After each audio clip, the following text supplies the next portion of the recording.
seja muito bem-vindo à nossa aula número 2 da matéria Princípios de Vida 1.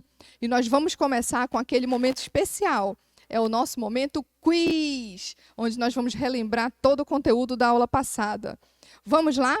Pegue seu papel e caneta, eu vou fazer as perguntinhas e você vai responder no seu caderno. No final, você vai computar, nós vamos corrigir e você vai colocar aí a quantidade de pontos e nos enviar para o WhatsApp. Aquele número que vai aparecer aqui embaixo na sua tela, que você já deve ter gravado aí no seu celular, tá bom? E aí nós vamos computar a sua presença e a sua participação através da sua resposta do quiz. Vamos para a primeira pergunta? Vamos lá. Primeira pergunta. Marque a alternativa abaixo. Marque a alternativa que corresponde a uma evidência da autorrejeição. Eu vou dar 3 alternativas, vou repetir as respostas, né, a questão, e você vai marcar somente a alternativa correta, tá bom? Das alternativas abaixo, marque a alternativa que corresponde a uma evidência da autorrejeição. Letra A, baixa autoestima. Letra B, traumas de infância. Ou letra C, ficar sempre bem arrumado. Qual das 3 alternativas? Baixa autoestima, traumas de infância ou ficar sempre bem arrumado? A, B ou C? Pode responder. Questão número 2. Uma das evidências da autorrejeição é a dificuldade de amar os outros. Então, pensando nisso, cite 2 exemplos de como podemos amar o nosso próximo. Cite 2 exemplos de como podemos amar o nosso próximo.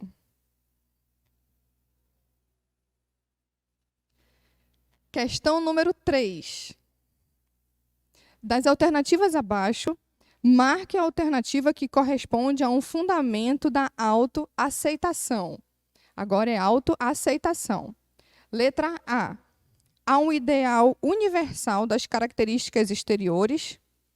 Há um ideal universal das características exteriores. Letra B. Deus não terminou conosco. Letra B. Deus não terminou conosco. Ou, letra C. Deus não quer que alcancemos nosso potencial máximo para depender mais dele. Deus não quer que alcancemos o nosso potencial máximo para depender mais dele. Questão número 4. Como podemos desenvolver nosso potencial máximo? Como podemos desenvolver nosso potencial máximo? Letra A. Seguindo os princípios de Deus. Letra B. Seguindo o seu coração. Ou letra C. Seguindo o conselho dos ímpios. Letra A, repetindo, seguindo os princípios de Deus. Letra B, seguindo o seu coração. Ou letra C, seguindo os conselhos dos ímpios. Questão número 5. Como glorificar a Deus sabendo dos meus defeitos imutáveis? Como glorificar a Deus sabendo dos meus defeitos imutáveis? Letra A. Servir quando der. Letra B. Se elogiar para os outros quando servir. Ou letra C. Desenvolvendo qualidades interiores. Vou repetir. Como glorificar a Deus sabendo dos meus defeitos imutáveis? Letra A. Servir a Deus quando der. Letra B. Se elogiar para os outros quando servir. Ou letra C, desenvolvendo qualidades interiores. Questão número 6. Como posso glorificar a Deus através do meu corpo? Como posso glorificar a Deus através do meu corpo? Letra A, me vestindo adequadamente sem sensualizar. Letra B, com atitudes positivas. Ou letra C, nada, o corpo é só uma casca, eu glorifico a Deus com o espírito. Letra A, me vestindo adequadamente sem sensualizar. Letra B, com atitudes positivas. Ou letra C, nada, o corpo é só uma casca e glorifico a Deus com o espírito. Questão número 8. Número 7. Número 7. Como fazer refletir o amor de Deus através da minha vida? Essa é uma resposta pessoal. Como fazer refletir o amor de Deus através da minha vida? Pode responder. E a questão número 8. Como ser escravo de Cristo? Também essa questão é pessoal. Como ser escravo de Cristo? Um tempinho para você responder. Agora nós vamos fazer a correção.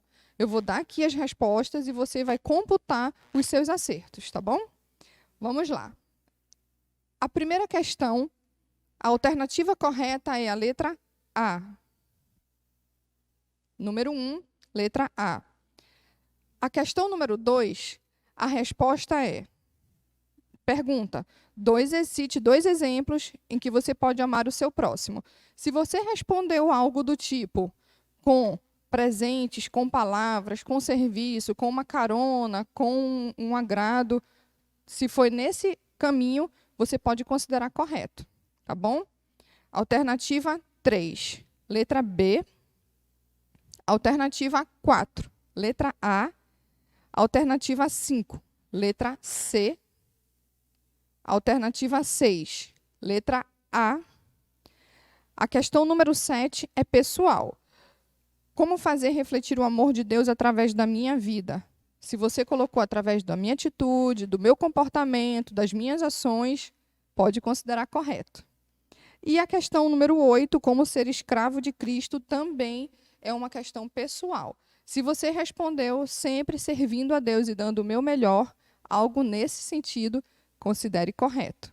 Agora você vai somar os pontos e fazer o que nós combinamos. Envie para o WhatsApp a quantidade de acertos para nós computarmos aqui na nossa pagela.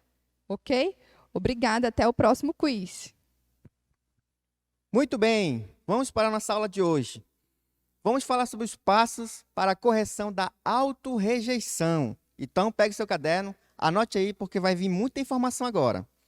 O primeiro passo que você tem que dar é de confessar a Deus que você está descontento, que você está com rancor, que você não aceita como você é.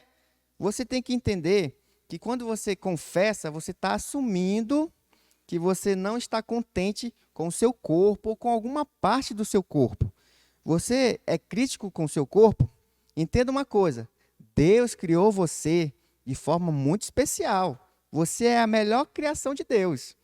Uma coisa que você tem que entender, quando você confessa, Deus, ele vai ajudar você a dar esse passo importantíssimo na sua vida. O segundo passo que você tem que dar é o passo do perdão. O que você tem que fazer? Pedir perdão a Deus. Quando você pede perdão, você está reconhecendo de que você está errado e Deus está certo. Tem um versículo na Bíblia que diz que Deus, ele fez cada um de nós de forma especial e admirável. Você não foi feito por acaso. Você é especial para Deus. Nesse passo do perdão, é importantíssimo você entender que você foi criado do jeitinho que Deus quer. Então, não tem por que você se comparar com as outras pessoas. Se você é moreno, se você é alto, se você é baixo, se você tem cabelo cacheado ou louro, não importa. Deus criou você de forma especial. Peça perdão a Deus se você está se auto-rejeitando. O terceiro passo, você tem que agradecer. Por que você tem que agradecer? Como eu já disse, você foi feito de forma especial e admirável. Então, você já parou para pensar, se você hoje não tivesse os 2 olhos, não pudesse enxergar? Você já parou para pensar, se você não tivesse a audição, não pudesse ouvir? Se você não pudesse falar? Então, agradeça a Deus, porque você pode ouvir, falar ou ver. Você tem toda a ferramenta que um ser humano precisa para sobreviver. Então, você tem que agradecer a Deus, porque Deus, quando Ele fez você, Ele não errou em cada detalhe do seu corpo. Quer você seja alto, baixo, moreno ou branco, quer que você tenha cabelo louro ou castanho. Você tem que entender mais uma coisa ainda, nessa questão do agradecer. Eu queria fazer uma tarefinha com você agora, uma reflexão. Você já agradeceu a Deus pelo que você é? Como você é? Pare agora um tempinho, agora 10 segundinhos para você agradecer a Deus porque você tem olhos castanho ou azul. Pare a Deus para agradecer porque você tem um cabelo cacheado ou louro. Pare a Deus para agradecer porque você é alto ou baixo. Agradeça a Deus. Faça essa reflexão agora de você agradecer a Deus pelo que você é, como você é. O quarto passo que você tem que fazer para corrigir a autorrejeição na sua vida é o trabalhar. O que é isso? Você vai usar o seu corpo, que é instrumento de Deus, para trabalhar na obra do Senhor. Como você faz isso? Semana passada, nós tivemos as inscrições do nosso ministério na igreja. Então, você tem a oportunidade de servir ao Senhor em qualquer ministério. E sabe de uma coisa muito legal? Que não existe ministério melhor que o outro. Qualquer ministério você pode ser útil. Então, com o seu corpo, você pode trabalhar para o reino e ganhar mais pessoas para Cristo. E fazer o reino de Deus ser propagado a muitas outras pessoas. Nessa questão do trabalhar, você não pode deixar o comodismo atrapalhar você de trabalhar para Deus. Nesse momento de pandemia, você pode trabalhar para Deus aí na sua casa. Como? Divulgando o nosso CENIB, divulgando o nosso culto, louvando a Deus com a sua vida. Trabalhar é você usar o seu corpo em prol à obra. E olha, que Jesus um dia falou que é grande o campo, é grande a seara, e adivinha, é pouquíssimos os trabalhadores. Então, vamos fazer a diferença. Trabalhe na obra do Senhor com o corpo que Ele lhe deu. O quinto passo para você vencer a autorrejeição é o ajudar. Olha só, no ajudar, assim como você talvez já se autorrejeitou, eu uma vez me autorrejeitei. Estou dando um testemunho agora para você. Quando eu era mais novo, eu tinha vergonha das minhas bochechas, porque parecia que eu era o Kiko. Lembra do Kiko do Chaves? Parecia que eu era o Kiko, tinha uma bochecha muito grandinha. E aí eu me autorrejeitava, eu tinha vergonha de sorrir, eu tinha vergonha de mostrar o meu rosto com alegria. Então, isso fazia com que eu ficasse um pouco fechado. Com o tempo, eu fui entendendo que Deus me criou dessa forma e eu tenho que ser assim, alegre, divertido. E se você já passou por esse momento,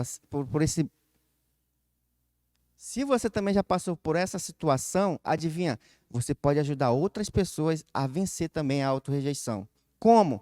Testemunhando através da sua vida.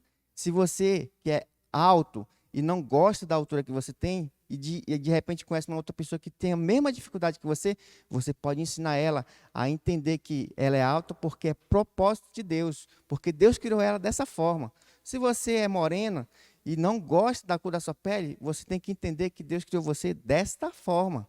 E você pode ensinar outras pessoas, ajudando ela a entender esse propósito de Deus na vida dela. Você entendeu o espaço? O confessar, o pedir perdão, o agradecer, o trabalhar e o ajudar. Eu queria deixar um versículo para você agora, em Romanos 9:20, que ele nos diz que nós não podemos questionar com Deus da forma como Ele nos criou. Quem somos nós para questionar com Deus como Ele nos criou? Nós devemos louvar Ele. Em Salmo 139 diz que Ele nos fez de forma especial e admirável.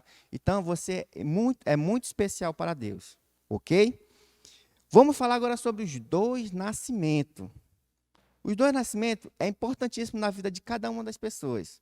Por quê? O primeiro nascimento é o nascimento natural.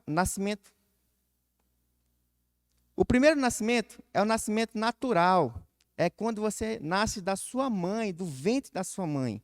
Que nascimento é esse? É aquele nascimento que Deus planejou, escolheu você, dentre bilhões que Ele podia ter escolhido, Ele escolheu você para ser o filho dos seus pais. E adivinha só, quando você nasce da carne, isso é propósito de Deus. A Bíblia mesmo diz, lá em João, que quem nasce da carne é carne, mas Ele também nos diz que quem nasce do Espírito é Espírito. E adivinha, é o segundo nascimento. O segundo nascimento é o nascer do Espírito, é o nascer novo, o novo nascimento que você tem que ter na sua vida. Jesus, certa vez, nos falou que ninguém pode ver o reino de Deus se não nascer do Espírito, se não nascer de novo. Certa vez, um mestre da lei, Nicodemos, chegou com Jesus e queria saber um pouco mais sobre a vida eterna. E Jesus explicou para ele, você tem que nascer de novo. O mestre da lei não entendeu aquela mensagem. E Jesus falou, olha, Se você não nascer do Espírito, você não pode ter a vida eterna. E ele questionou, como pode eu, já um homem velho, voltar ao ventre da minha mãe? Ele não entendeu que esse nascer é um novo nascimento.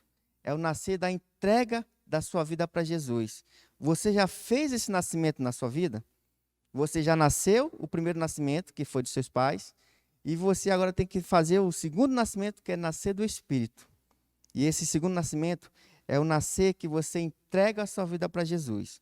Tem um versículo na Bíblia que diz bem assim, contudo, os que receberam, aos que creram em seu nome, deu-lhes o direito de se tornarem filhos de Deus. João capítulo 1, verso 12. A partir do momento que você entende que você é filho de Deus e entrega a sua vida para Ele, você nasce de novo. Então, entendeu aí esses dois nascimentos? O primeiro nascimento é o nascer natural, que você nasce dos seus pais, da sua mãe, do ventre. E o segundo nascimento é o nascer do Espírito, é a entrega da sua vida para Jesus. Tudo bem? Nesse novo nascimento, eu gostaria que você entendesse 3 pontos importantíssimos que vão fazer mudanças na sua vida. E quais são eles? Primeiro, o Espírito. Quando você nasce novamente, quando você nasce para Deus e entrega a sua vida para Ele, a Bíblia diz que vem habitar em você o Espírito Santo, e é o Espírito Santo de Deus. E uma coisa importantíssima, o pecado separou o Espírito de Deus da sua vida. Você nasce separado. O Espírito que era para nascer em você, nasceu separado de Deus, está distante. Mas no momento que você entrega a sua vida para Ele, reconhecendo que Ele é o seu Senhor, adivinha? O Espírito Santo vem habitar e vai fazer morada em sua vida. Outro ponto importantíssimo sobre o nascimento, o novo nascimento. A sua alma. Deus vai transformar a sua alma. E o que é a nossa alma? São as nossas emoções, os nossos sentimentos. Você já parou para pensar que você tem o seu corpo e a sua alma. E agora, com o Espírito Santo em você, Deus vai trabalhar na sua vida para que você possa ter as emoções que Ele quer. Se você antes era uma pessoa que tinha muita ira, Ele vai transformar isso em você. Se você é uma pessoa que se auto-rejeitava, Ele vai transformar isso em você. Se você é aquela pessoa que não tinha amor, Ele vai transformar essa emoção em você. O nascer do Espírito vai fazer com que a sua alma seja transformada. Tem um versículo na Bíblia que diz que quando nós nascemos, Deus muda tudo. Nós somos nova criatura. E as coisas velhas ficaram para trás. E tudo vai se fazer novo. E essa alma vai ser novíssima, com novas emoções e novos sentimentos. E o terceiro e último ponto desse novo nascimento é o corpo. Quando você entrega a sua vida com um novo nascimento para Deus, adivinha, o seu corpo não vai ser mais o mesmo. Se você antes tinha vícios, você vai mudar isso na sua vida. Se você antes usava o seu corpo para prostituição, imoralidade ou qualquer que seja o pecado, Deus vai mudar isso na sua vida. Você vai usar o seu corpo agora para a glória de Deus. Lá como em Paulo, assim como Paulo nos ensina em 1 Coríntios, que agora o nosso corpo tem que ser usado para a glória de Deus, porque Ele comprou o nosso corpo por um alto preço. Então, entenda que quando você nasce no Espírito, você transforma 3 áreas na sua vida. O Espírito, a sua alma e o seu corpo. Tudo bem?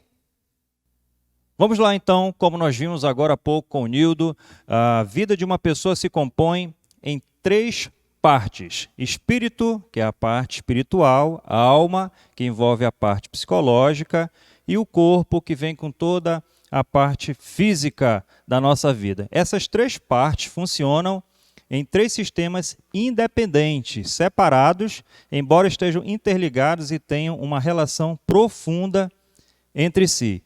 Então vamos ver aqui, agora fazer uma diferenciação de cada uma delas, tentando buscar as atribuições das 3 partes que compõem essa nossa vida. Primeiro, como nós vimos na figura, espírito, alma e corpo. Essas 3 partes, individualmente, compõem a nossa vida. E cada uma delas tem as suas atribuições. Espírito está contido, então, toda a parte de sensibilidade, toda a parte de justiça, toda a parte da nossa consciência, enfim, essa parte forma o sistema espiritual da nossa vida. E o desejo de Deus é que o nosso espírito, na verdade, o seu espírito seja uma fusão com o nosso espírito, formando um único espírito que é a mente de Deus, a vontade de Deus. A segunda parte envolve a alma, e nessa parte está contida a nossa mente, a nossa forma de pensar, estão contidas também as emoções, toda a parte de vontade, né, aquela parte mais de ternura, de amor, de sentimentos, e todo esse sistema está envolvido a parte psicológica do ser humano, que é a mente, né, as emoções e a vontade que está ligada nessa nossa parte emocional. E por último, como você bem pode ver aqui no nosso visual, a parte do corpo, que contém em si a vista, o olfato, o tato, né, todo o nosso gosto, quando você vai comer, quando você vai ler um livro, assistir a uma série, um filme, enfim, isso aí monta toda a parte do sistema nervoso, são os nossos sentidos. E o físico seja também governado, né, por uma mente sadia, por uma alma sadia, enfim, o que nós sempre falamos e ensinamos aqui, que estejam sempre debaixo da vontade de Deus. Vamos começar agora a nossa revisão e retenção. Acabamos de ver na aula os 3 mundos do qual o ser humano é dividido. Você viu o pastor Gleice dando? Nós podemos ser divididos entre espírito, alma e corpo. Porém, a gente veio aqui revisar áreas da nossa vida em que são atribuídas em aspectos diferentes. É isso que a gente vai revisar hoje. Por exemplo, você está vendo essas palavras? Aqui a gente tem a palavra razão, fé, emoções, paciência, amor, cabeça, desejos carnais. E o que você vai fazer? Na verdade, o que nós vamos fazer? Você vai colocar, primeiramente, você vai desenhar no seu caderno, os 3 círculos. Círculo do espírito, o círculo da alma e o círculo do corpo.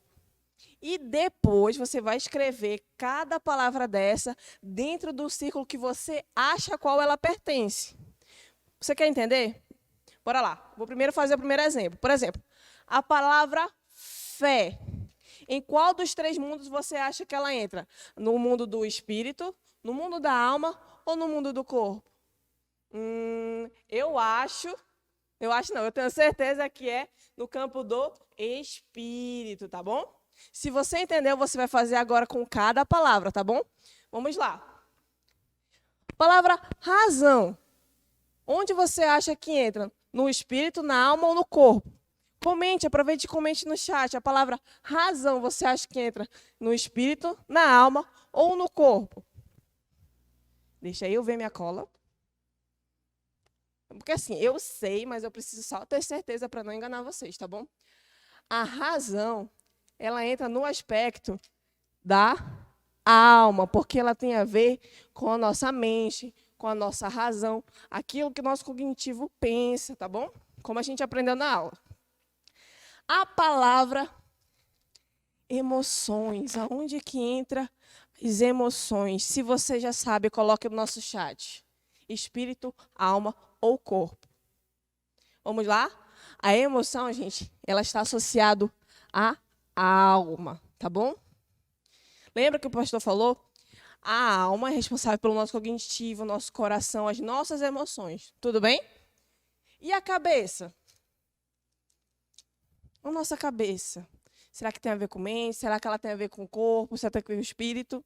Coloque no nosso chat. A cabeça tem a ver com o corpo. Você coloca dentro do seu desenho do corpo, tá bom? Paciência. Em qual das 3 áreas você acha que entra? Será que você é uma pessoa paciente? Eu aproveito e venho aqui e vejo a minha cola? Não, tá tudo certo. Eu sei onde é que entra. Qual você acha que é? No círculo do espírito, da alma ou do corpo? Qual será? Do espírito. Muito bem. Seja aquele aluno que comenta todas as nossas postagens da aula. Travei, é assim mesmo. Tá? Quem sabe faz ao vivo.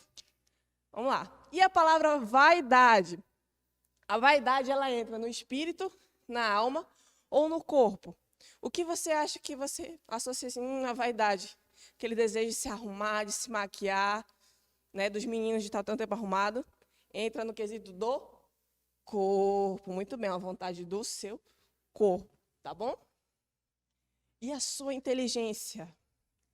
Você estudou para o Enem por falar nisso? Olha lá, hein? E a sua inteligência, aquilo que Deus designou para você, você acha que entra no espírito, na alma ou no corpo? A inteligência entra no... Opa, opa, opa. Deixa eu ver minha colinha. Entra na alma, tá bom? Por quê? Lembra que a gente falou que a alma é responsável pela nossa mente, pelo nosso cognitivo? Muito bem. E a compaixão. A compaixão entra em quais 3 áreas? Qual você acha que é? A compaixão, gente, ela entra na alma da área do espírito. Se você parar para pensar, é uma das 8 qualidades do caráter de Cristo, você ter misericórdia, compaixão das outras pessoas. E essa daqui, a preguiça, você acha que entra em qual área? Aquela vontade de acordar cedo, você acha que vem do seu espírito, da sua alma, do seu corpo? Vem do corpo, claro, né? Aquela dificuldade de acordar cedo, aquela preguiça, não dá não. E as nossas habilidades, está relacionada à área do espírito, da alma ou do corpo? As nossas habilidades, a habilidade que você tem de tocar, a habilidade que você tem de ensinar, a habilidade que você tem de aprender. As nossas habilidades estão relacionadas aos nossos cognitivos, à nossa mente. Então, está associada à nossa alma, tá bom? A habilidade. E agora, os desejos carnais, a vontade da carne. Não, essa aqui está fácil. Se está associada à carne, é óbvio que está associada à área do corpo. Será que você acertou? Vá corrigindo aí. E o amor? Lembrando que o amor é uma qualidade, é uma marca dos discípulos de Cristo. Olha a dica, presta atenção. Qual das 3 áreas que ela entra? O amor entra no espírito. É uma das nossas 3 áreas. Você entendeu aí, dentro de casa?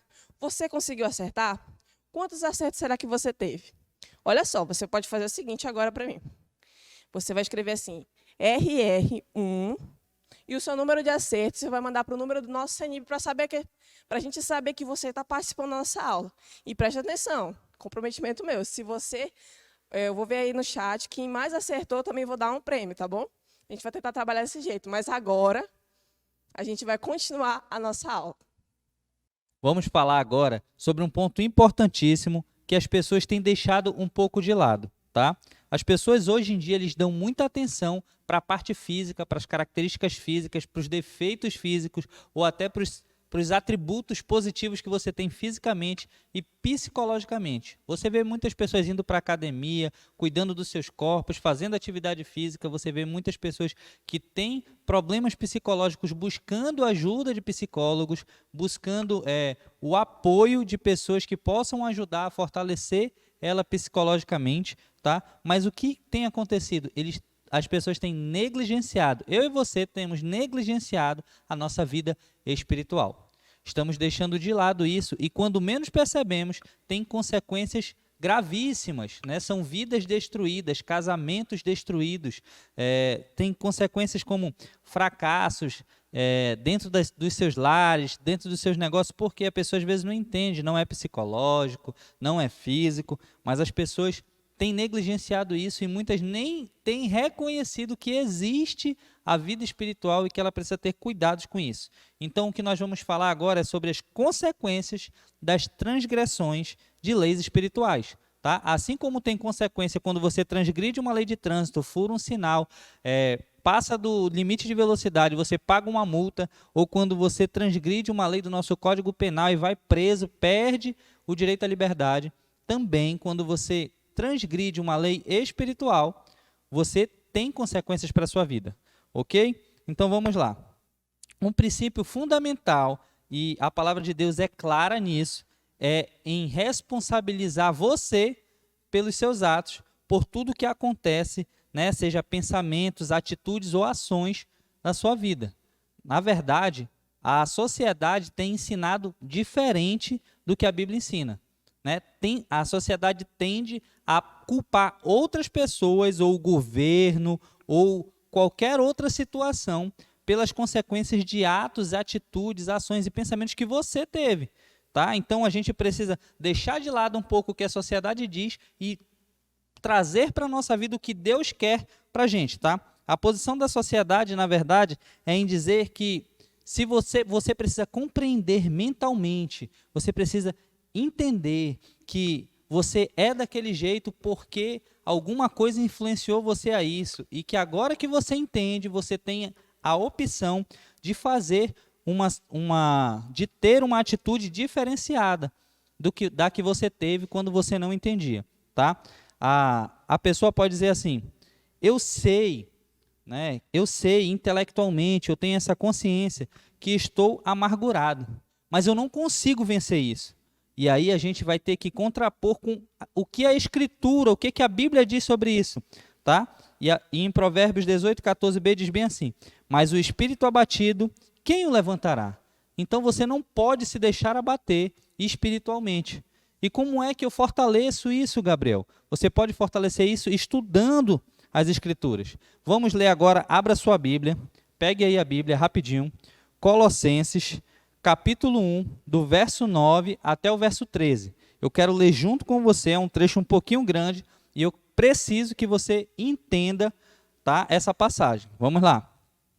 Por essa razão, desde o dia em que o ouvimos, não deixamos de orar por vocês e pedir que sejam cheios do pleno conhecimento da vontade de Deus. E eu queria fazer uma pausa aí nessa parte.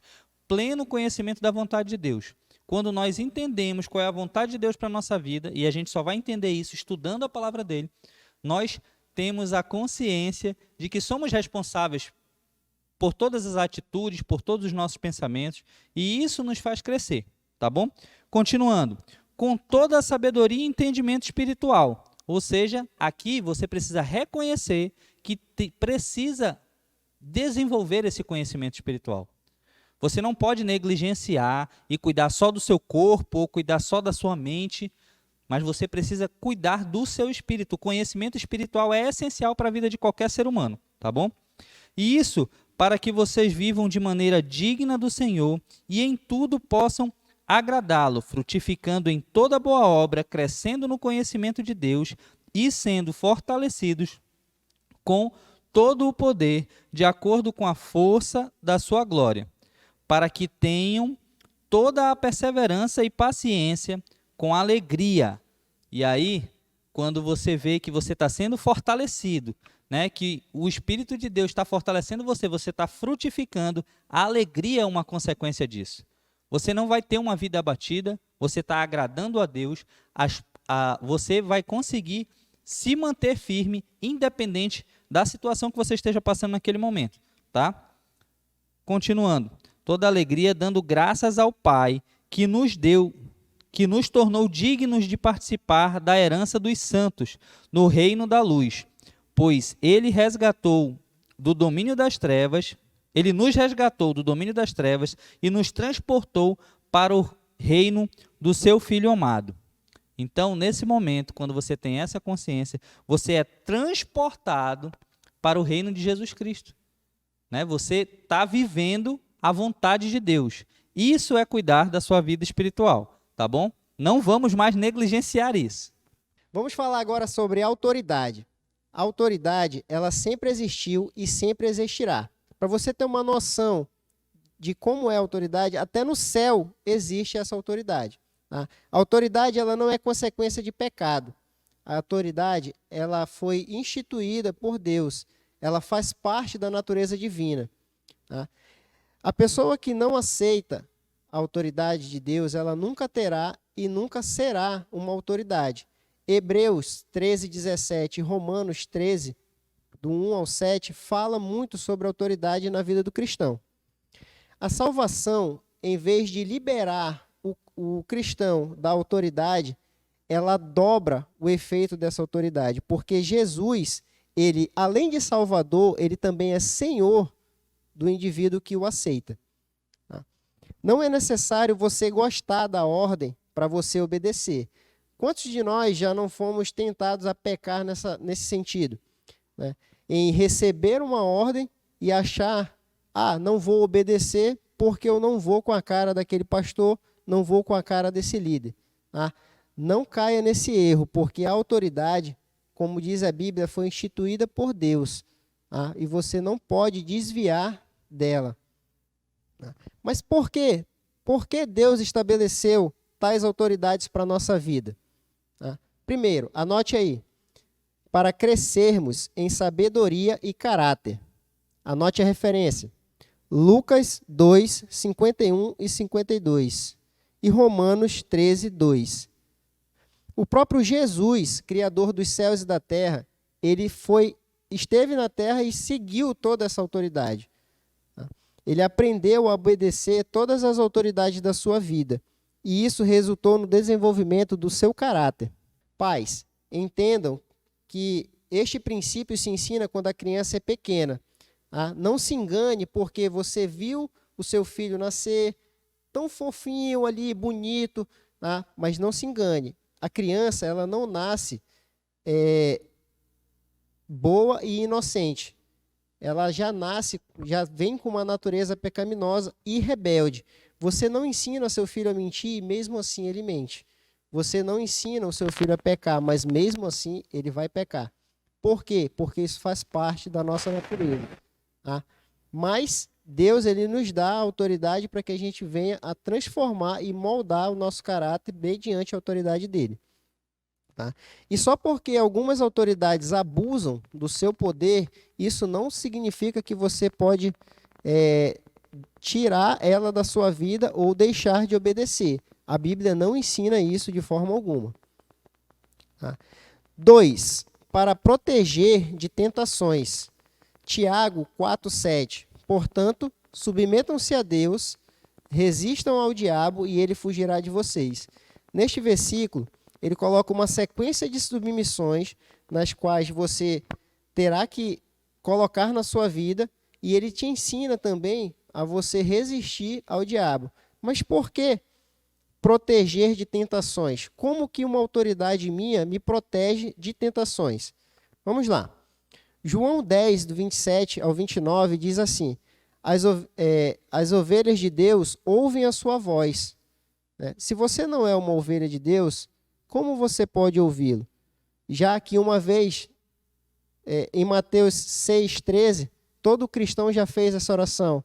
Pai nosso que estás nos céus. E lá no verso 13 você diz assim: não nos deixe cair em tentação, mas livra-nos do mal. Se você pede esse livramento, mas quando Deus coloca autoridade na sua vida, você quer pular essa parte porque não gosta, você está indo contra a autoridade de Deus na sua vida. Então, fique muito atento a essa parte. 3. Para recebermos direção na vida. Hebreus 4,15. Pois não temos um sumo sacerdote que não possa compadecer-se das nossas fraquezas, mas sim alguém que, como nós, passou por todo tipo de tentação, porém sem pecado. As nossas lideranças, a partir de Jesus e seus exemplos, eles irão nos guiar até a eternidade com Cristo. Irão nos guiar numa sequência de decisões e mudanças de vida que resultará num caráter aprovado diante de Deus. Um fator importante para uma pessoa ter uma vida abundante, uma vida bem-sucedida, como nós pregamos sempre aqui na Palavra de Deus, é a sua capacidade de ver, de enxergar a mão de Deus nas atitudes, nas ações e nas reações daqueles que exercem autoridade sobre você, seja na igreja, seja no seu trabalho, na sua faculdade, seja lá na sua família. Então, por exemplo, os pais, vamos ver quanto que os pais exercem de importância, de autoridade na vida dos seus filhos. A atitude, por exemplo, que uma pessoa assume para com a autoridade dos seus pais durante os anos em que você passa morando com eles, sendo desenvolvido, e a atitude pela qual você deixa, quando você sai de casa e deixa seus pais, isso vai, sem dúvida, apontar como você vai exercer autoridade ou saber reconhecer autoridade no seu mundo, na sua vida externa, na sua vida secular, na sua vida dentro da sua igreja. Então, exemplificando, é assim: a autoridade que você dava para os seus pais cuidarem de você, te educarem, te desenvolver, vai ser muito semelhante à autoridade que você terá ou dará né, como abertura para as pessoas que serão na sua vida fora, profissional, educacional, vai ser muito semelhante. Veja como é forte o impacto dos pais na vida de uma pessoa. Recebeu, então, uma ênfase toda especial na passagem que nós acabamos de falar. No livro de Provérbios, na sua Bíblia, aí, lá no capítulo 6, no verso 20 em diante, o livro da sabedoria diz assim: Filho meu, guarda o mandamento do teu pai e não deixes a lei da tua mãe. Ata-os perpetuamente ao teu coração e pendura todos eles ao teu pescoço. Quando caminhares, isso te guiará. Quando te deitares, te guardará. Quando acordares, falará contigo. Porque o mandamento, que é o seu pai, é uma lâmpada, uma fonte de luz, e a lei, que é a tua mãe, uma luz para a tua vida. E as repreensões da correção são o caminho da vida. Deixar, então, de reconhecer a mão de Deus trará como resultado a incapacidade de você saber viver na vida fora. Jovens casais que têm se rebelado contra a autoridade que Deus tem colocado em suas vidas estão experimentando grandes frustrações, grandes fracassos no seu casamento e até mesmo no relacionamento com seus filhos. É muito fácil vermos isso. Casais jovens que facilmente negam ou vetam qualquer tipo de orientação, qualquer tipo de conselho vindo de um pastor, vindo de um líder, vindo até mesmo dos seus pais em casa, experimentam fracassos grandiosos dentro do seu casamento. Para saber guiar, então, e dar orientações adequadas, a pessoa precisa saber receber ordens. É como nós sempre ensinamos. Ter um coração ensinável, ter um coração humilde, como a palavra de Deus fala, um coração aquebrantado para ouvir esses ensinamentos e assim você evitar tantos fracassos na sua vida.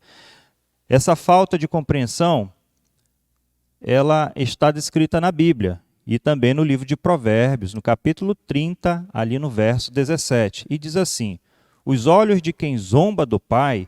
Você já conheceu alguém, já viu alguém que zomba do seu pai, faz chacota do seu pai, da sua mãe? Olha só o fim dessa pessoa. Os olhos de quem zomba do seu pai e zombando nega a obediência da sua mãe serão arrancados pelos corvos do vale e serão devorados pelos filhotes dos abutres.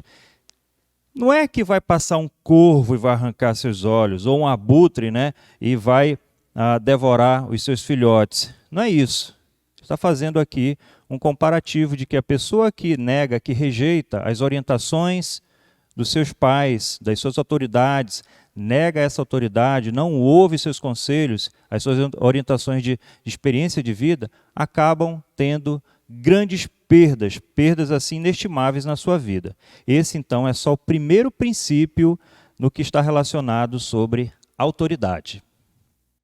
Muito bem, agora vamos falar sobre o segredo da liberdade. Há uma forte ideia de que o segredo da liberdade é quando você sai cedo de casa. E não é isso. Nós vamos entender que esse segredo é muito mais além do que isso. Nós temos que entender uma coisa muito importante. Quando você se rebela ou quando você bate de frente com uma autoridade sua, você está batendo de frente com quem? Com Deus, porque foi Ele que instituiu essa autoridade. Foi Ele que colocou essa autoridade na sua vida. Quer seja seu pai, quer seja seu patrão, quer seja seu líder, seu pastor, quer que seja seu presidente, seu governador. Quando você bate de frente, você está indo contra a autoridade de Deus. Entenda isso, hein? Uma coisa importantíssima também, a Bíblia diz que nós, como filhos, devemos obedecer às nossas autoridades. O filho tem que obedecer aos pais. O cristão tem que obedecer a Deus. E você tem que obedecer a toda autoridade instituída por Deus na sua vida. Quer ela seja boa ou ruim. Tudo bem? Uma coisa que é bom ressaltar aqui, quando você é adolescente, você é jovem, você tem esse pensamento: poxa, quando eu crescer, tiver a minha maior idade, como muitos diziam antigamente, eu vou sair de casa, já vou viver a minha vida, porque eu já vou mandar na minha vida. Você não pode ter esse pensamento. Por quê? Deus quer trabalhar na sua vida através da sua autoridade. Quando os seus pais são chatos, Deus quer trabalhar através dos seus pais a sua maturidade. Quando os seus pais são rígidos, cobram muito, Deus quer trabalhar em você o seu compromisso. Você tem que entender isso. Nós estamos na pandemia. Existem decretos que estão proibindo várias coisas de se fazerem. Quando você resiste à autoridade ou quando você bate de frente com a autoridade, adivinha contra quem você está resistindo? Contra Deus. Porque foi Ele que instituiu essa autoridade na sua vida. Quando você vai contra o seu patrão, quando você bate de frente com seus pais, quando você bate de frente com o seu presidente, governador, com o seu pastor ou seu líder, você está batendo de frente com Deus, porque Ele instituiu toda a autoridade que existe na sua vida. É importante você entender que a Bíblia fala muito sobre a questão da autoridade. E ela fala muito sobre a nossa obediência a essa autoridade, a nossa submissão a essas autoridades. A Bíblia diz também que nós não podemos dar desculpas. Por exemplo, nós estamos em pandemia e existem decretos que estão proibindo várias coisas de se acontecerem. Por exemplo, nossas reuniões na igreja. Quando você descumpre um decreto desse, você está indo contra uma autoridade que Deus colocou na sua vida, que é a autoridade governamental. Quando você... E existe vários descumprimentos aí. Você já viu falar em noticiário o pessoal fazendo festas clandestinas, o pessoal se reunindo para comemorarem as festas íntimas. E quando isso acontece, é o descumprimento de uma ordem que uma autoridade colocou. Ok? Outra coisa importantíssima que nós temos que entender, abrangendo assim o jovem e o adolescente. Quando você é jovem, quando você é adolescente, dá na sua cabeça de que quando você completa aquela certa idade, de que você já é de maior, você já pode tomar o rumo da sua vida. E é aí que você se engana. Deus tem planos para trabalhar na sua vida, no seu caráter, na sua maturidade, para você se transformar em uma pessoa melhor. E a autoridade que Ele colocou vai lapidar, vai ajudar você a ser uma pessoa melhor. Quer ela seja uma autoridade chata, rígida, que cobra muito, mas adivinha, é para o seu bem. Quando eu morava com meus pais, né, a minha mãe cobrava muito a questão da arrumação da casa, de eu deixar as coisas arrumadas. Eu era o responsável de encher as garrafas, né? Quem nunca foi responsável de encher as garrafas, né? Nunca deixei faltar água na geladeira, porque senão eu recebia a disciplina. Tudo bem? Agora, para você tirar esse pensamento de que você se tornar livre, desculpa. Agora, para você mudar esse pensamento de que você pode ganhar sua liberdade logo quando você atinge a sua idade ideal, você tem que entender algumas verdades essenciais. Vamos a ela agora? Olha só a primeira verdade. Você tem que compreender que Deus é responsável pelos pais que você tem ou pela autoridade que você tem. Sabe aquele chefe que você tem lá no seu trabalho? E aí você não vai com a cara dele? Você não consegue engolir certas coisas? Deus é que colocou ele na sua vida. Deus é o responsável de aquela autoridade ser o seu chefe. Sabe aqueles pais que às vezes pegam muito seu pé e cobram muito você? Deus é o responsável. Quando você compreende isso, vai ser mais fácil você se submeter. Segunda verdade, você tem que se convencer de que Deus é maior do que a sua autoridade. Quando você é convencido de que Deus é maior do que a sua autoridade, fica mais fácil você obedecer. Porque quando você entende que toda a autoridade que existe na sua vida foi Deus que instituiu, você obedece melhor. Eu sei que às vezes o nosso governador tem certas atitudes que nós não conseguimos aceitar, mas quem colocou ele ali foi Deus. E quando nós somos convencidos disso, nós vamos obedecer. Terceira coisa importantíssima que você tem que entender. Você deve entender que o propósito de Deus colocar autoridade na sua vida é que Ele quer lhe melhorar, quer ajudar você para ser uma pessoa melhor no futuro. Todos um dia, espero que se casem. E adivinha só, você vai ser um marido ou uma esposa conforme você foi treinado no seu campo de treinamento, na sua família, na sua casa. Os seus pais, a sua mãe, a sua autoridade treinou você a ser uma pessoa melhor ou ruim. E adivinha só, quando você entende o propósito de Deus, você vai se tornar uma pessoa bem melhor na sua vida. E você vai começar a respeitar a autoridade, a temer essa autoridade, a aceitar essa autoridade, fazendo assim com que isso mude o seu caráter e a sua personalidade, ok? A Bíblia diz lá em Colossenses capítulo 3, verso 20, isso para os filhos, mas serve também para você que é patrão, desculpa. A Bíblia diz lá em Colossenses capítulo 3, verso 20, fala diretamente para os filhos, que os filhos devem obedecer aos seus pais em tudo, pois isso agrada a Deus, trazendo para a vida do funcionário, trazendo para a vida da ovelha, trazendo para a vida do cidadão, né? Você tem que obedecer a sua autoridade em tudo, pois isso agrada a Deus, ok? Outra verdade importantíssima, quando os seus pais são pessoas difíceis de se conviver, você tem que entender que Deus tem muito propósito nisso. Mudar a sua vida. Como assim?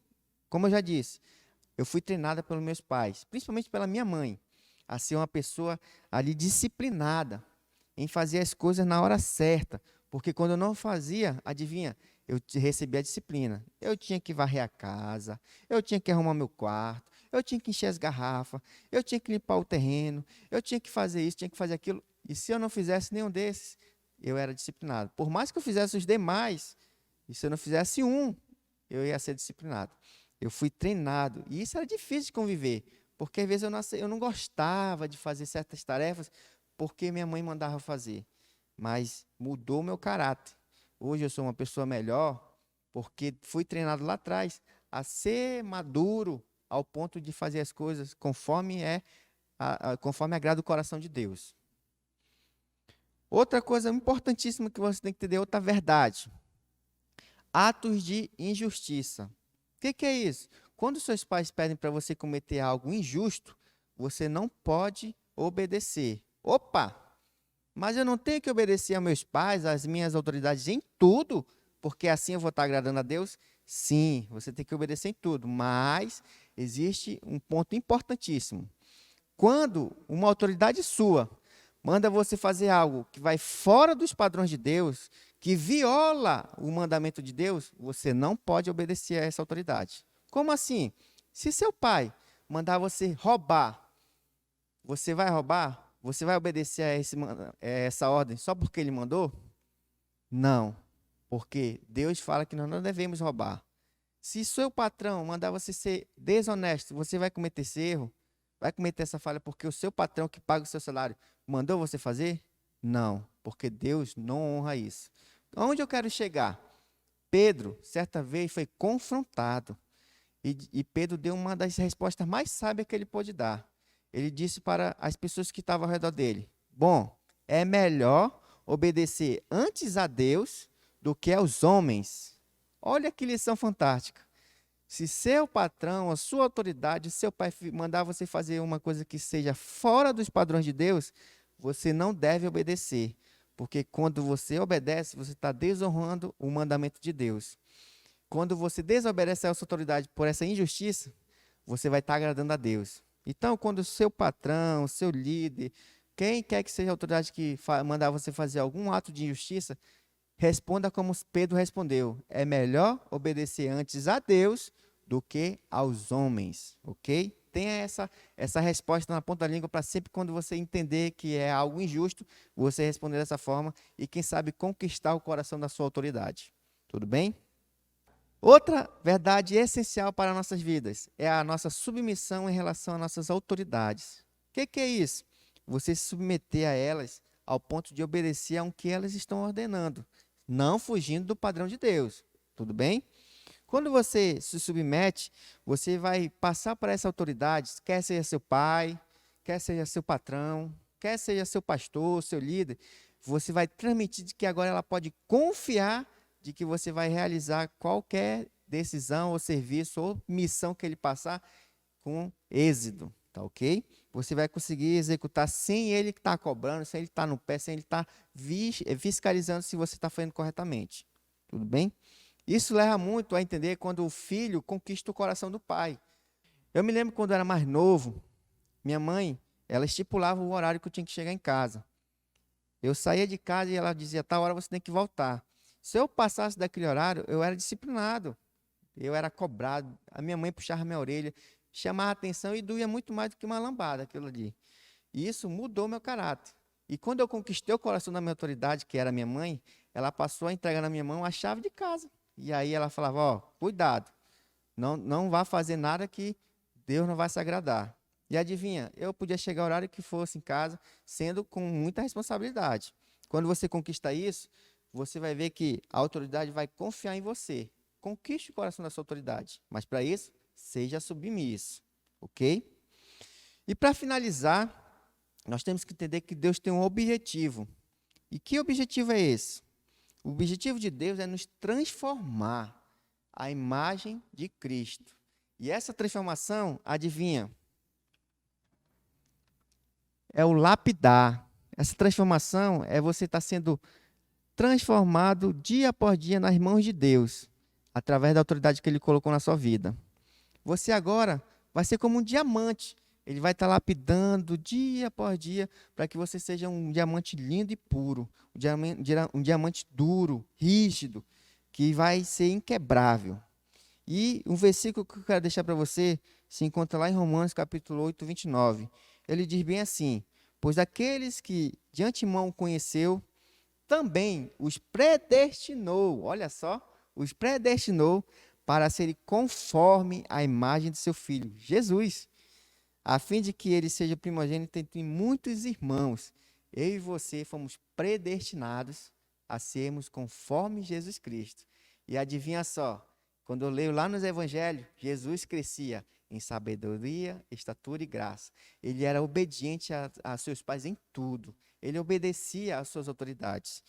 Deus, Ele quer disciplinar você, porque você é filho dele. E Ele disciplina quem é filho. Muito bem, agora vamos para a nossa revisão e retenção da aula de hoje. Hoje aprendemos os 5 passos da autoaceitação. Mas será que você aprendeu mesmo? Então já pegue suas anotações, o seu caderno e a sua Bíblia. Se você precisar pausar o vídeo, pode pausar, tá? Que agora vai ter uma super competição entre você daí de casa e o CENIB Criativo. Pode vir. O Henrique e a Duane vão competir com vocês. E aí eu vou explicar para vocês como é que vai funcionar. Vai ser uma espada para o ar. Eu dou a referência, quem acertar primeiro, quem achar primeiro, terá direito a andar uma casa no nosso caminho aqui da autoaceitação. Se você acertar o primeiro passo da autoaceitação, você tem direito a andar 2 casas. Então, vai ser uma competição entre você daí de casa e o pessoal do CENIB Criativo. Vão ser 5 rodadas. Se das 5, 3 você acertar primeiro do que o CENIB, você vai ganhar um super prêmio do nosso ministério. Aí você coloca aí o seu nome e a sua resposta primeiro que eles. Tá bom? Preparados? Preparados? Então, vamos lá. Para a nossa primeira referência. Espada para o ar. Tiago 5,16. Valendo! Tiago 5,16. Duane. Portanto, confessem seus pecados uns aos outros e façam orações uns pelos outros para que vocês sejam curados. A oração de uma pessoa obediente a Deus tem muito poder. Muito bem, Duane. Pode colocar aqui, ó, um passo. Mas, Duane, você sabe o primeiro passo da autoaceitação? Sim. Confessar. Muito bem. Você tem direito a andar 2 casas. Henrique, você achou? Não. Então, bora lá. A Duane está na frente. Vamos lá. Segunda referência, espada para o ar. Salmos 25:11. Valendo. Salmos 25:11. Será que o pessoal de casa vai ganhar dos meninos? Bora lá. Salmos 25:11. Henrique. Por amor ao seu nome, Senhor, perdoe o meu pecado que é tão grande. Muito bem, você tem direito a andar uma casa. Mas, Henrique, você sabe o segundo passo da autoaceitação? Sim, perdoar. Muito bem. Parabéns. Bora lá. Espada para o ar. Efésios 5:20. Valendo. Efésios 5:20. Efésios 5:20. Henrique. Sempre deem graças por tudo ao nosso Deus e Pai, no nome do nosso Senhor Jesus Cristo. Muito bem. E qual é o terceiro passo? Você sabe? Pode falar. Agradecer. Muito bem. Você tem direito a andar 2 casas, tá? Vamos lá. A quarta referência é 1 Pedro 4:10. Valendo. 1 Pedro 4:10.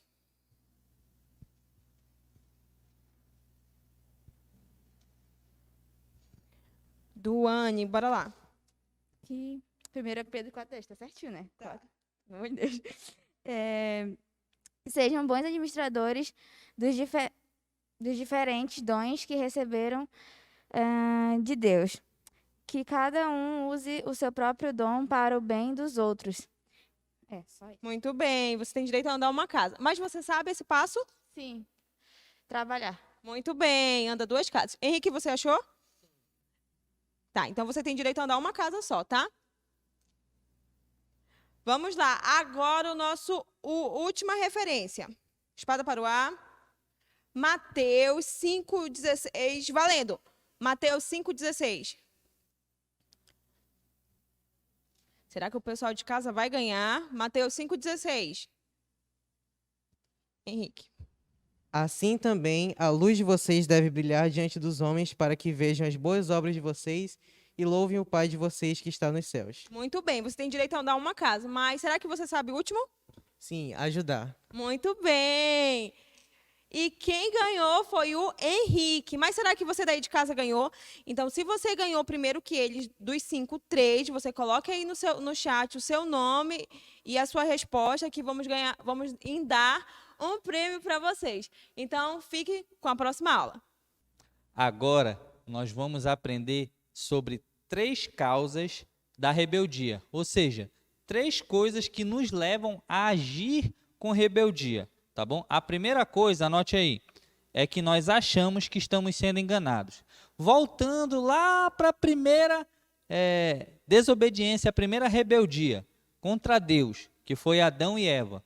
Lá, eles achavam que Deus tinha enganado eles, que não tinha falado que eles seriam iguais a Deus se comessem o fruto da árvore do conhecimento do bem e do mal, né? Satanás induziu eles a pensar dessa forma e por isso eles agiram com rebeldia.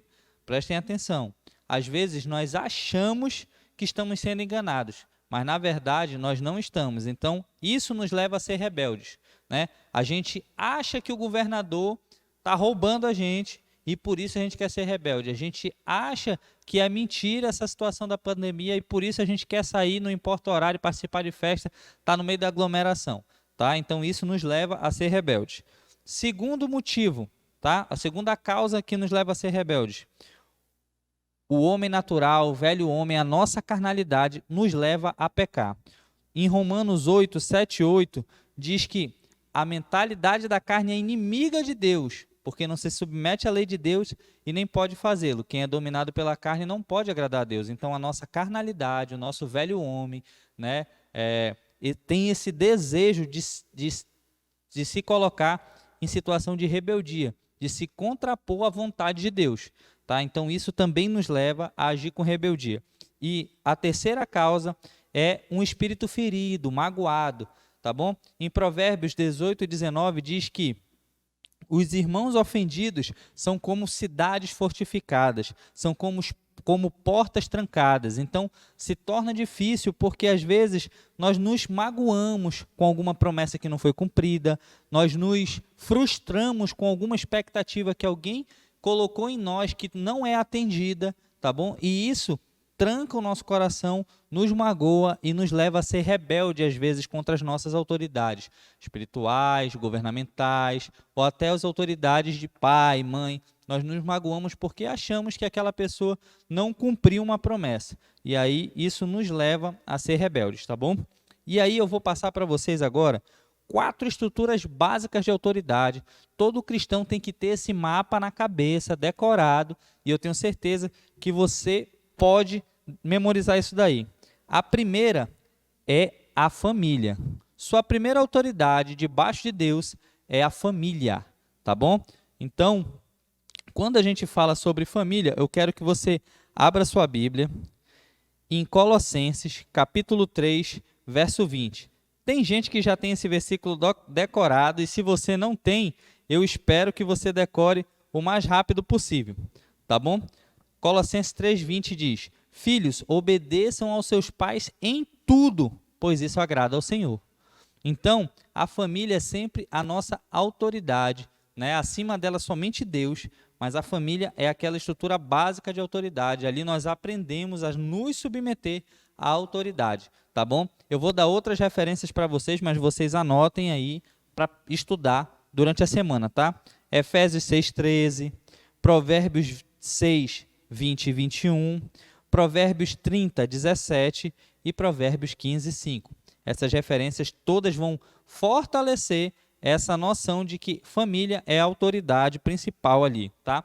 A segunda autoridade que nós temos são as autoridades governamentais, as autoridades de governo, tá? Abram a Bíblia agora em 2 Pedro, em 1 Pedro 2, 13 e 14. Deixa eu abrir aqui a minha. 1 Pedro 2, verso 13 e verso 14. Por causa do Senhor, sujeitem-se a toda autoridade constituída entre os homens, seja ao rei como autoridade suprema, seja aos governantes como por ele enviados para punir os que praticam o mal e honrar os que praticam o bem. Então, as autoridades, elas estão lá a serviço de Deus, né, para fazer a vontade de Deus, punir os que praticam o mal e honrar os que praticam o bem. Aí você às vezes vai dizer bem assim, mas Gabriel, essas autoridades, esses governos, eles são corruptos, eles não estão honrando quem pratica o bem e punindo quem pratica o mal, eles estão praticando o mal. Aí você cai na causa de rebeldia, achar que está sendo enganado, tá bom? Lembre-se disso. Deus é a autoridade acima de todas e ele diz que você deve se submeter às autoridades governamentais. Tá? Outras referências para você também estudar aí sobre autoridades governamentais. Romanos 13, do verso 1 ao verso 7. Tá? Anote aí. A terceira, na hierarquia das autoridades, o trabalho. O seu chefe, o seu patrão, tá? Ele também é uma autoridade na sua vida. Você precisa se sujeitar a essa autoridade. Tá? E a gente vai ler em 1 Pedro, no verso 2, no capítulo 2, verso 18. É só descer um pouquinho de onde você estava, tá bom? E está escrito assim: escravos, sujeitem-se a seus senhores com todo o respeito, não apenas aos bons e amáveis, mas também aos maus. Isso é difícil. Isso é complicado. Se sujeitar a alguém que fala manso com a gente, que consegue entender as nossas dificuldades, mas que chama a nossa atenção também, ainda vá lá. Mas se sujeitar àquele chefe que não está nem aí para você, chegou atrasado, não, mano, volta para tua casa, não vai trabalhar hoje não, é falta. Né? Tem chefe que é intransigente, que não está nem aí, que é ignorante, que não tem um bom trato no falar, mas adivinha, ele é sua autoridade. E adivinha, foi Deus que estabeleceu essa autoridade para a sua vida. Você precisa se sujeitar a essa autoridade para poder fazer a vontade de Deus, tá bom? Tem outras referências aí para você anotar também. Colossenses 3, 22 e 23 e 1 Timóteo 6, 1 e 2. Anote aí, tá bom? A quarta autoridade, e agora a igreja. Gabriel, achei que a igreja era a primeira. Não. A igreja, na hierarquia, é sua quarta autoridade. E aí, nós vamos ler em Hebreus 13, 17, a passagem que fala sobre isso. Hebreus 13, 17. Obedeçam aos seus líderes e submetam a autoridade deles. Eles cuidam de vocês como quem deve prestar contas. Obedeçam-lhes para que o trabalho deles seja uma alegria e não um peso, pois isso não seria proveitoso para vocês. Vamos lá. Quando nós falamos de autoridades na igreja, são autoridades espirituais, os nossos líderes, os nossos pastores, entendeu? As pessoas que estão nos liderando, às vezes em um ministério, às vezes no grupo de amigos, às vezes em algum momento que você não tem o seu líder direto ali, mas tem um outro líder que às vezes é de outro grupo, vai lá, chama a sua atenção, né? Que tenta lhe passar algum ensino, nós devemos nos submeter. Por quê? Essas autoridades, elas se preocupam com a nossa vida espiritual. Lembra que eu falei na aula de hoje, um pouquinho antes, que as pessoas têm negligenciado? Então, nós precisamos dar crédito para essas autoridades. Se as governamentais, que nós julgamos corruptas, se as do trabalho, que são chatas e ignorantes conosco, nós já devemos nos sujeitar, que dirá aqueles que nos amam, que cuidam da nossa vida espiritual. Então, nós precisamos nos sujeitar a essa autoridade. Anotem aí como referência também. 1 Tessalonicenses 5, 12 e 13. 1 Timóteo 5, 17 e 18. E 1 Pedro 5, do 1 ao 13. Tá? E eu queria chamar a sua atenção para uma coisa, né? Uma pequena observação. Nós não obedecemos por causa da pessoa que está nos liderando, por causa daquela autoridade, porque a gente gosta daquela pessoa. Não é por isso, tá? Quando nós obedecemos, é porque Deus estabeleceu aquela pessoa como autoridade para a nossa vida. Seja pai, seja chefe, seja líder, seja pastor, seja onde for, Deus estabeleceu aquela autoridade sobre a sua vida. E quando nós nos colocamos contra aquela autoridade, não é contra ela que estamos nos colocando, mas sim contra Deus, que colocou ela como autoridade na nossa vida. E a palavra de Deus ainda diz que isso tem consequências, tá? Que você está acumulando condenação sobre você mesmo quando você é rebelde, quando você se rebela contra uma autoridade, tá bom? Então, o que a gente precisa fazer para cultivar atitudes maduras, atitudes de pessoas que se sujeitam a autoridades? O pastor Nildo já falou um pouquinho antes e eu vou só reforçar aqui para vocês. Primeiro, reconhecer que Deus é maior do que qualquer autoridade. Deus colocou ele ali e ele sabe o plano que ele tem para você, ele sabe o que ele está querendo moldar no seu caráter, na sua vida, nas suas atitudes que você precisa melhorar para realizar o plano que ele tem lá na frente. Então, nós precisamos nos submeter a isso e ter sempre a consciência de que a única coisa que eu não vou fazer amando da minha autoridade é algo que vá contra o que Deus já mandou, o que está claro na Bíblia. Se meu chefe manda eu mentir, eu não vou mentir. Isso é contra o que Deus mandou e a minha maior autoridade é Deus. Né? Se a minha mãe, meu pai, não importa qual for a autoridade, mandar eu fazer alguma coisa que vai contra o que a lei de Deus manda, isso eu não vou fazer, tá bom? Deus é a autoridade superior. Segundo, faça distinção entre posição e personalidade. Às vezes a pessoa é um pouco dura conosco, o nosso líder, o nosso chefe é duro conosco, porque ele está naquela posição de autoridade, ele precisa fazer acontecer. Ele precisa que você reaja de uma forma que faça o processo andar, que faça o grupo melhorar, que faça o seu trabalho acontecer no tempo que tem que acontecer. E isso não tem nada a ver com a pessoa, a personalidade. Às vezes é uma pessoa carismática, uma pessoa legal, mas que naquele momento ele está sendo líder. E ele precisa falar a verdade para você. Cara, tu está falhando nisso. Cara, você tem isso daqui de bom, mas essa característica tua tu tem que abandonar. E aí ele está sendo sincero e é para o seu crescimento. As pessoas, elas não brigam contra você, elas brigam contra determinadas atitudes que você tem e que estão erradas, tá bom? Terceira coisa, entenda como Deus usa a cadeia de comando para a formação de atitudes maduras. Lembra dos chefes?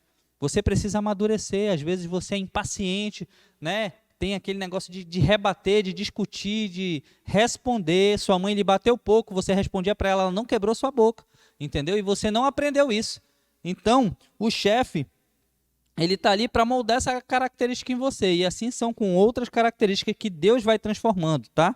Deus, ele tem sempre uma cadeia de comando para você ter atitudes corretas, tá bom? Quarto, aprenda a discernir qual é a verdadeira intenção das pessoas em posição de autoridade. Às vezes, quando eu sou chamado a atenção no meu trabalho, eu fico pensando, pô, esse cara não gosta de mim, não é possível, mano. Tá pegando no meu pé, tá implicando comigo. Mas não é isso. O que ele quer de mim? Onde é que ele quer que eu chegue? Será que ele quer que eu me desenvolva mais porque ele está vendo um cargo de chefia para mim, uma liderança para mim, e eu preciso melhorar naquela qualidade, naquela característica? Será que eu estou sendo testado para ver se é possível uma promoção para mim? Então você tem que procurar entender o que aquela pessoa que está em posição de autoridade está querendo realmente de você, tá bom? Às vezes é um teste, né? Às vezes ele quer saber até onde vai sua fidelidade, até onde você aguenta, né? Casca grossa para pegar a lambada e segurar a onda, tá bom? E quinto, tenha confiança na capacidade de Deus para mudar decisões e ordens. Se você não concorda com o que a sua autoridade instituiu, eu tive um pastor que me ensinou isso perfeitamente. Se tu não concorda, cala a tua boca e vai orar. Ora pelo teu líder. Deus tem a capacidade de mudar o pensamento dele se ele estiver te guiando para um caminho errado, tá? Por exemplo, você acha que o seu ministério tem que agir de tal forma, mas o líder mandou de outra forma.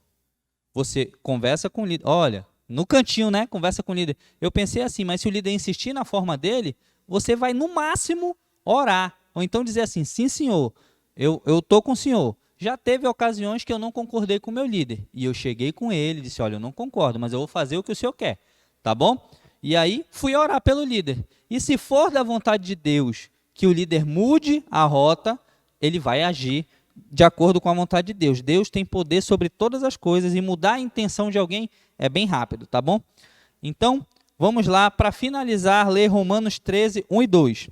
Todos devem sujeitar-se às autoridades governamentais, pois não há autoridade que não venha de Deus. As autoridades que existem foram por ele estabelecidas. Portanto, aquele que se rebela contra a autoridade está se colocando contra o que Deus instituiu. E aquele que assim procedem trazem condenação sobre si mesmo. Então, para que você não traga condenação sobre você, para que você não caia e seja punido pelas suas autoridades, você deve se sujeitar a elas, obedecer e confiar que Deus está no controle de tudo.